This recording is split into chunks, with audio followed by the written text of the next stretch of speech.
ఈరోజు నేను సూటిగా ప్రశ్నిస్తున్నా చంద్రబాబు నాయుడు గారిని, అనిత గారిని, లోకేష్ గారిని. క్షమాపణ అంటూ చెప్పాల్సి వస్తే అది మొదట ఎవరు చెప్పాలో తెలుసా? కోడలు మగబిడ్డని కంటే అత్త సంతోషించదని ఆడవాళ్ల పుట్టుకనే అవమానించిన చంద్రబాబు నాయుడు ముందు క్షమాపణ చెప్పాలి. ఆడపిల్ల కనిపిస్తే ముద్దు పట్టాలి లేదా కడుపైనా చేయాలి అన్న బాలకృష్ణ గారు క్షమాపణ చెప్పాలి. అలాగే మీరు చూస్తే జగనన్న తన కూతుర్లు చూడడానికి లండన్కి వెళ్ళినప్పుడు ఆయన గురించి నీచంగా మాట్లాడిన లోకేష్ క్షమాపణ చెప్పాలి.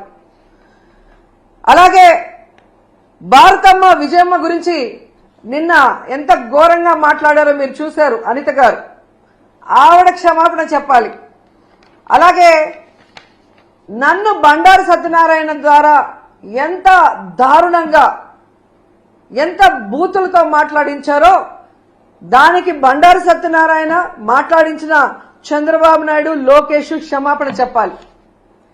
అలాగే మీరు చూస్తే ఆఫీసర్స్ ని గతంలో హోమ్ మినిస్టర్ గా చేసిన సుచరిత గారిని, అలాగే నన్ను చాలా వల్గర్ గా మాట్లాడిన ఇప్పటి స్పీకర్ బండారు సత్యనారాయణ గారు క్షమాపణ చెప్పాలి.